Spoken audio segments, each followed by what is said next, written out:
கோயில் போகலாமா வேணாமா, இல்லை கோயில் போகிறதால எனக்கு வர பயன் என்ன? இன்னொருத்தங்க நான் கோயிலெலாம் பெருசாக போகிறது இல்லை குருஜி, ஏதோ ஒரு எங்கள் வீட்டில் பழகிட்டாங்க அதால் போகிறேன். சிலர் நான் சின்சியராக இத்தனை நாள் கோயில் போனேன், அதில் லாபம் இருக்கா இல்லையா இது கேட்குறவங்க.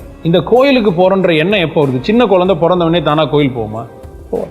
ஆனால் தானாக பசிக்குதுன்னு அழுகும், தூக்கம் வருது என்னை எழுப்பாதுன்னு சொல்லணும், தூக்கத்தில் எழுப்புனா அழுகும். அப்போது அது விரும்பி செய்கிற ஒரு விஷயத்தை யாராவது தடுத்தா அது வெறுப்பாக வெளிப்படும். அப்போ இந்த கோயில்னு ஒரு விஷயம் வந்துச்சு, தானாக இயற்கை பண்ண விஷயமா? டக்கு நீங்கள் ஒரு கோயில் இனிமேல் நீ அங்கெல்லாம் போகணும் கிடையாது.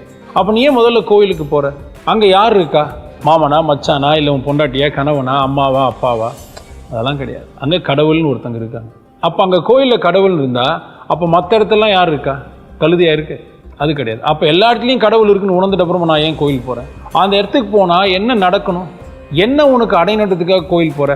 இந்த தெளிவு இல்லாமல் நீ கோயில் போகிறத யார் வேணான்னு சொன்னாலும் நிறுத்த மாட்ட, அப்படியே நீ கோயில் போனாலும் பலன் இல்லை. இந்த தெளிவோட கோயிலுக்கு போனோன்னா இத்தனை நாள் கோயிலுக்கு போய் உனக்கு கிடைக்காத பலன் கோயிலையும் கிடைக்கும், கோயிலுக்கு போகாமையும் கிடைக்கும். நல்லா புரிஞ்சு. ஒரு ஜிம் இருக்குது, ஜிம்மில் போய் சமைக்க முடியுமா? ஜிம்மில் போய் எக்ஸசைஸ் பண்ணணும். ஆனால் ஜிம்முக்கு போகிறவங்களாம் அங்கே எக்ஸசைஸ் தான் பண்ணணும்னு அவசியம் கிடையாது. அப்போ ஜிம்மில் மட்டும்தான் எக்ஸசைஸ் பண்ண முடியுமா? கிடையாது. ஜிம்மில் எக்ஸசைஸ் மட்டும்தான் பண்ணணும், ஆனால் ஜிம்மில் மட்டும்தான் எக்ஸசைஸ் பண்ண முடியும்னு அவசியம் கிடையாது. வீட்டிலே பண்ணலாம், அவனுக்கு ஜிம் போக டைம் இல்லை. இவ்வளோ தான் விஷயம். இவ்வளோ சிம்பிளாக புரிஞ்சுக்கலாம். இல்லை ஒரு ஹோட்டல் போகிற, ஹோட்டலில் போய் என்ன பண்ணுவேன்? எக்ஸசைஸ் பண்ண போறியா? குடும்பமாக வாங்க எல்லாரும் ஒன்றா உட்காந்து த்ரெட்மில்ல நடக்கலாம், ஹோட்டலுக்கு போய் புஷ்அப்ஸ் பண்ணலாம், யோகா பண்ணலாம். பைத்தியக்கார மாதிரி பார்ப்பான். ஹோட்டலுக்கு போகிறது சாப்பிட மட்டும்தான். அங்கே போய் நீ சாப்பிடலாம், சாப்பிடாம இருக்கலாம், ஆனால் ஹோட்டலில் சாப்பிட மட்டும்தான் போகிறேன். அப்போ ஹோட்டலில் மட்டும்தான் சாப்பிட முடியுமா? கிடையாது. வீட்லேயும் சமைச்சு சாப்பிடலாம். அப்போ கோயிலுக்கு எதுக்கு போகிற? சாமியை உணர்றதுக்கு போகிற. ஆனால் அங்கே சாமியை உணர மட்டும்தான் போகிற. அங்கே நீ சாமியை மட்டும் உணர்ற வேலையாக பண்ணுற. ஒரு உருவத்தை பார்க்குற, அதுக்கு சடங்காச்சாரம் ரீதியாக ஏதோ ஒரு புடவை கட்டுற, இல்லைன்னா அங்கவஸ்திரம் போடுற, இல்லைன்னா கையெடுத்து கும்புற. என்ன பண்ணுற? எதுக்கு பண்ணுற? ஹோட்டலுக்கு போனது சாப்பிட, அங்கே சாப்பிட்றியா? கோயிலுக்கு போனது என்ன? கடவுள் நீ பெருமை சேர்க்க போறியா? நீ கோயில் போனாலும் போனாலும் இருக்கிற கடவுள் இருக்கு தான் போகும்.